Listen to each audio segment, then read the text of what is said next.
لحظة شوي.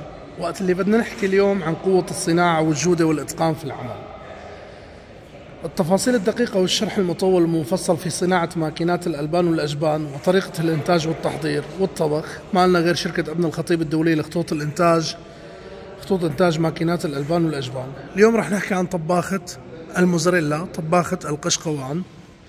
طبعا من أصغر طاقة إنتاجية وحتى أقوى طاقة إنتاجية، من 100 كيلوغرام وحتى 2 طن كل 20 دقيقة.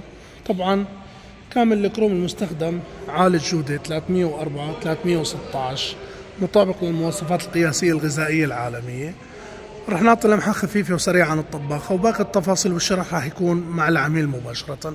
الكهرباء المستخدم BLC، تحكم شاشة BLC، لأن احنا ضمن التجهيز الماكينة ضمن التركيب BLC. طبعا الكهرباء كلها شبكة كانت كهرباء دلتا، شبكة كهرباء دلتا، وتحكم BLC كمان دلتا. طبعا لوحة الكهرباء كامل دلتا. في عنا هون بلور شفاف لمراقبة المحرك الداخلي اللي راح يحرك الحلزون في قلب الطباخ، حتى تراقب الحركة من هون أو من الجهة الثانية. كمان راح يكون عندنا من الجهة الثانية نفس الموضوع. بالنسبة لتحت لقلب الماكينة، طبعا عندنا جهاز سحب الفاكيوم نازع الروائح، عندنا فلتر البخار، صبابات البخار. طبعا عندنا 6 صبابات بخار راح تضخ بخار للجدار الداخلي لقلب الطباخة. عندنا فتحتين هون على ظهر الطباخة. هلا الطباخة وزن 800 كيلوغرام. اللي راح يسأل انه طباخة 800 كيلوغرام كيف راح تتعبى هاي الطباخة وكيف راح تفضي؟ فهذا نحن اول شيء خلصناه من العامل، انه راح الماكينة راح تتعبى اوتوماتيك عبر الاسانسيل او عبر ناقل. هلا هذا الاسانسيل طبعا مجهز بعدة عربايات. سعة العرباية الوحدة هذا الاسانسيل، وهذا حامل العرباية.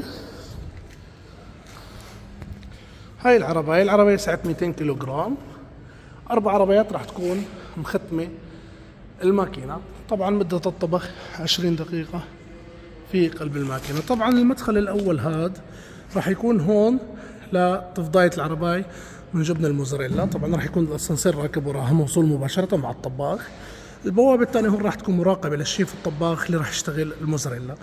باقي التفاصيل الدقيقة والشرح المطول كمان راح يكون عبر الواتساب مباشرة مع العميل أو إرسال ملف PDF كامل.